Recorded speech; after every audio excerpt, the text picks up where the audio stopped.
Marcus is sitting in his car in the office parking lot, staring at a direct deposit notification that just landed. $8,200. His new salary, first paycheck at the new number, 12% raise, the one he'd been angling for since his last review.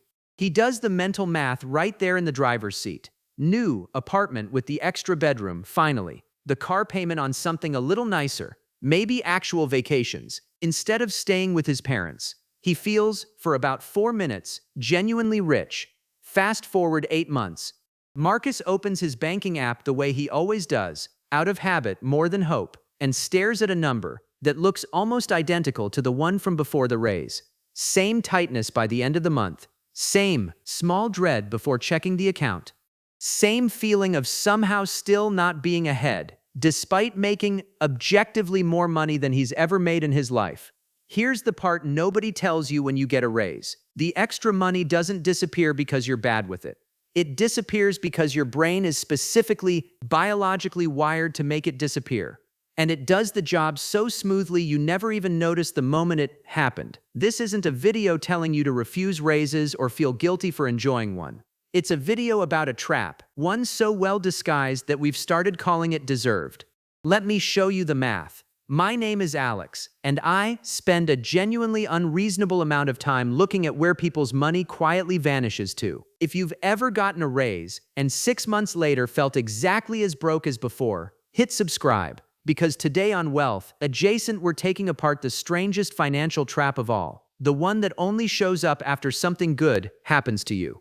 Before we go further, a quick disclaimer. I'm not a financial advisor. This isn't financial advice. And I am absolutely not telling anyone to refuse a raise, feel guilty about a promotion, or live like a monk the moment their salary goes up.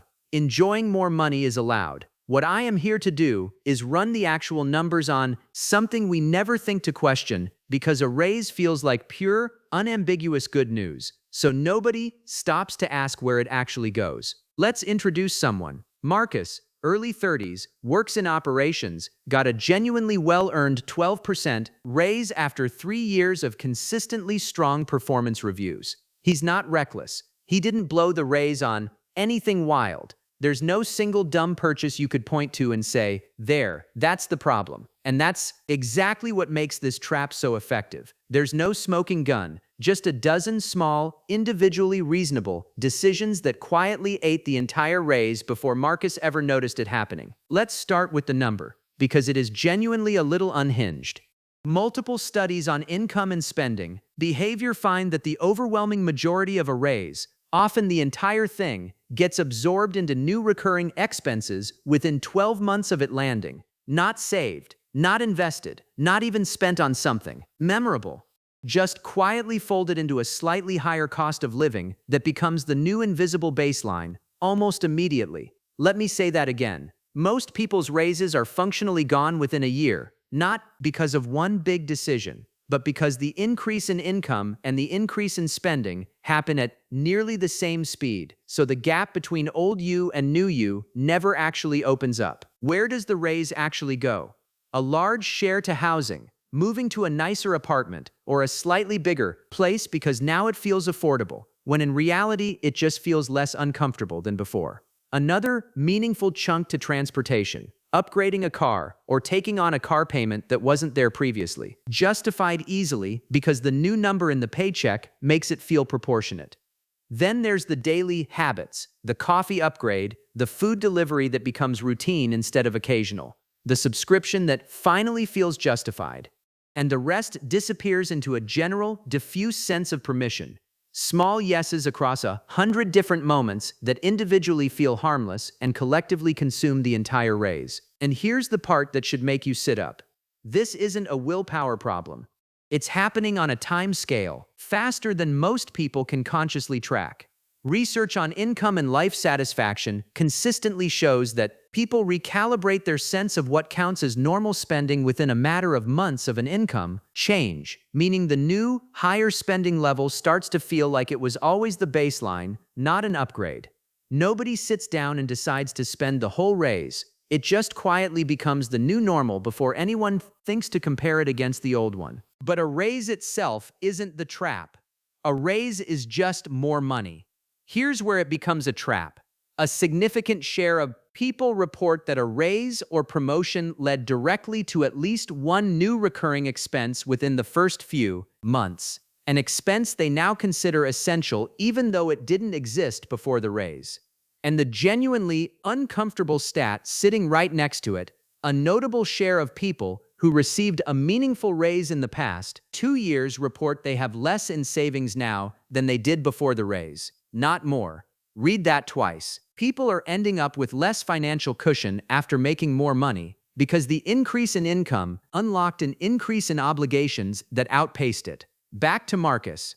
In the 8 months since his raise, he signed a lease on an apartment with an extra $350 a month in rent, upgraded from a used sedan to a newer model with a payment about $200 higher than his old one, and picked up a handful of small recurring costs, a nicer gym, a meal kit subscription, a streaming bundle he'd been meaning to get, that together run close to $150 a month. Added up, and Marcus's monthly expenses climbed by roughly $700, almost precisely matching the roughly $700 a month his raise actually put in his pocket after taxes. He didn't do the math in real time. Nobody ever does. It just happened, decision by reasonable decision, until the whole raise was accounted for. He is not the exception. Most people who receive a raise report their monthly spending increased noticeably within the same year, and the overwhelming majority say they never sat down and consciously decided how much of the raise to spend versus save. It simply distributed itself across new habits and obligations without anyone making a single deliberate choice about it. Now here's the part that turns this from a spending problem into a psychology problem. And this is the part that should genuinely annoy you once you see it clearly. Humans experience wealth relative to a reference point, not in absolute terms. This is one of the most well-established findings in behavioral economics. Your brain doesn't track how much money you have. It tracks how much money you have compared to what you're used to having. And the moment your income goes up, your brain starts quietly resetting that reference point almost immediately, meaning the new higher income stops feeling like abundance and starts feeling like the baseline within a matter of weeks. That's not a character flaw, that's just how the reference point works. It's the same mechanism that makes a raise feel amazing for about a month and then feel completely unremarkable forever after.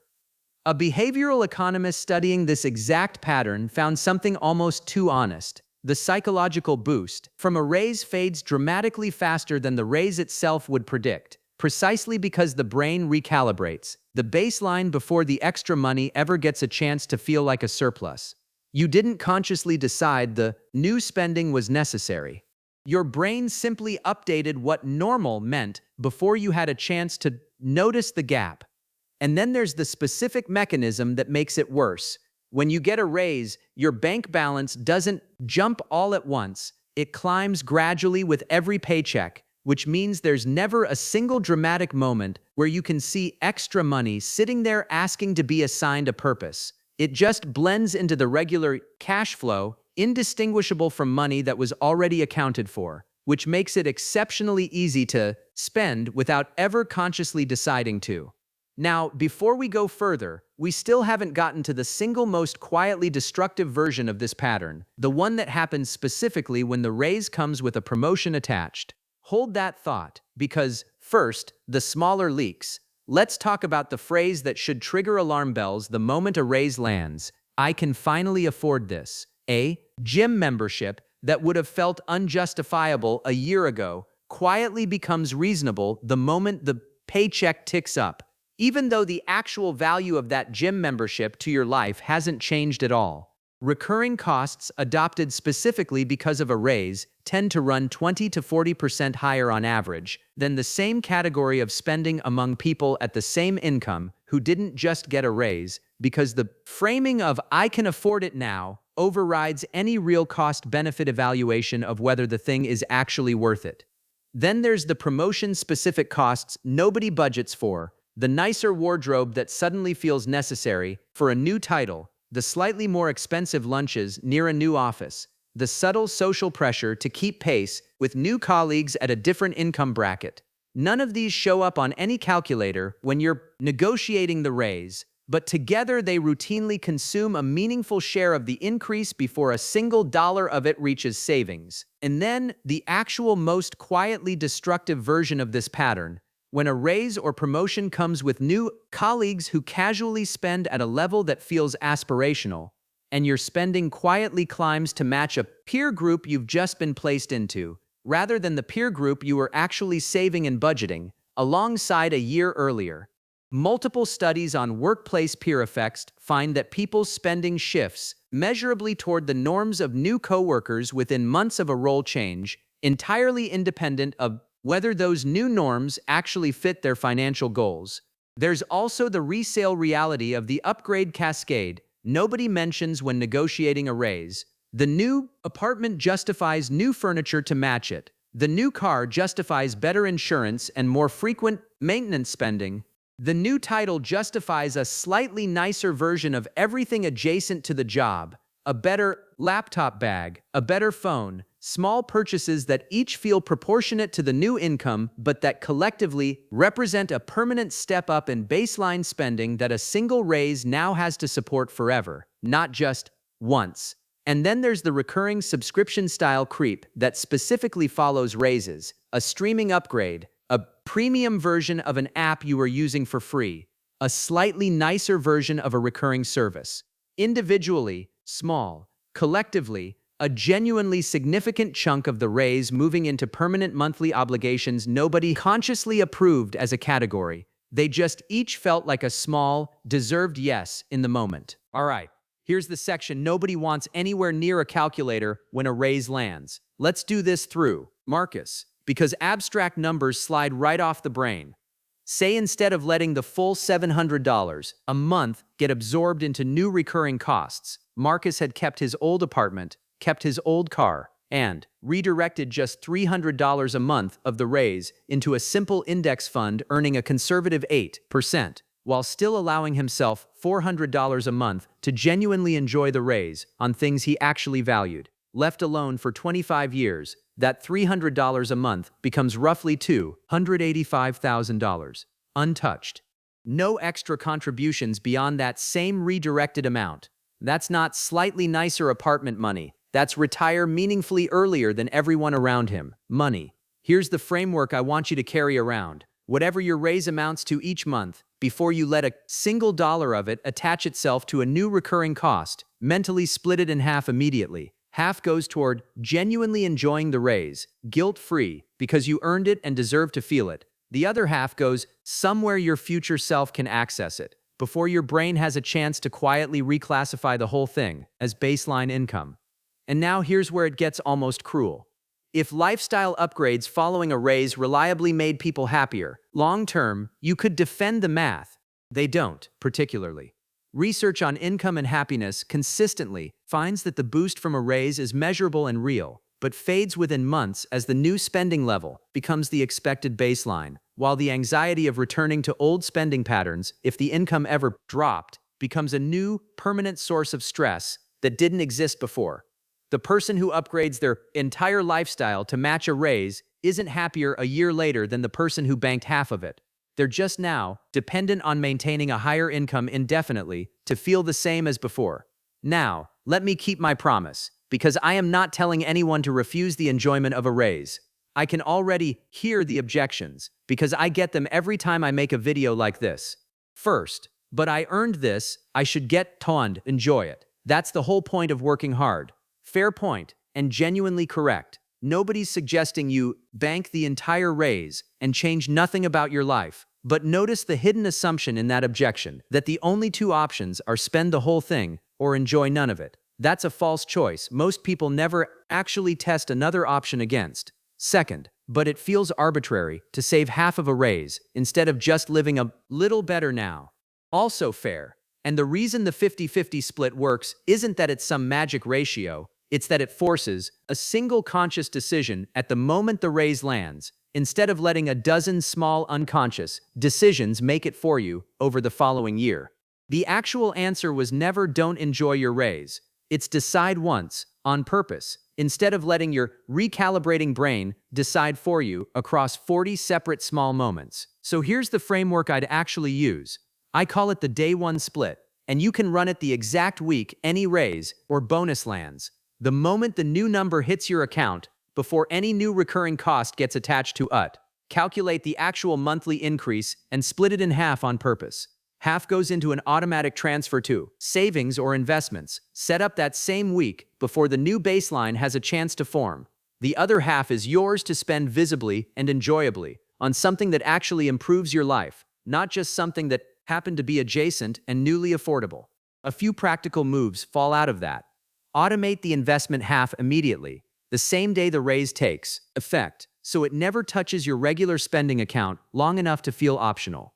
Wait actual weeks, not days, before signing any new lease, car loan, or subscription tied to "now I can afford it" reasoning, because that window is exactly when the recalibration hasn't finished and the decision is being made by excitement, rather than by a stable sense of what you actually value. And revisit your spending 3 months after any raise, specifically to check which new costs actually improved your life versus which ones just quietly appeared because the number in your account went up. So here's where we land. The raise trap isn't a story about anyone being bad with money. It's a story about a genuinely well-designed piece of human psychology, one built to help you adapt quickly to new circumstances, getting exploited by an economy that's very good at making new spending feel proportionate the moment your income rises. The data doesn't say raises are bad or that you shouldn't enjoy one. What it does say is something quieter and far more useful. A raise that's split on purpose, half enjoyed and half redirected before the baseline resets, produces both real enjoyment now and a materially different financial future, in a way that a raise that gets fully absorbed into an invisible new normal never will. And if you're Marcus right now, staring at a bank balance that looks suspiciously similar to the one from before your last raise, hear this clearly. You're not bad with money. You went up against one of the most reliable mechanisms in human psychology, one that recalibrates your sense of normal faster than almost anyone can consciously track. Of course it got you a little. It's designed to. Seeing it clearly is most of the battle. So Marcus does the split on his next raise. Half goes straight into an index fund the same day it lands, automated before he can second guess it. The other half genuinely gets enjoyed, a better dinner out, a real vacation, something he actually wanted rather than something that simply became available. His life doesn't get smaller. It just stops quietly financing a new baseline he never consciously chose. Spend on the raise you actually earned. Skip the invisible lifestyle creep that was never a real decision in the first place. And invest the difference, because 25 years from now, that difference is the reason his retirement looks nothing like everyone else's who got the exact same raise and felt exactly as broke a year later. And the next time a raise lands in your account, remember, the 4 minutes of feeling rich in the parking lot are real, but what happens in the next 4 weeks decides whether that feeling was actually true.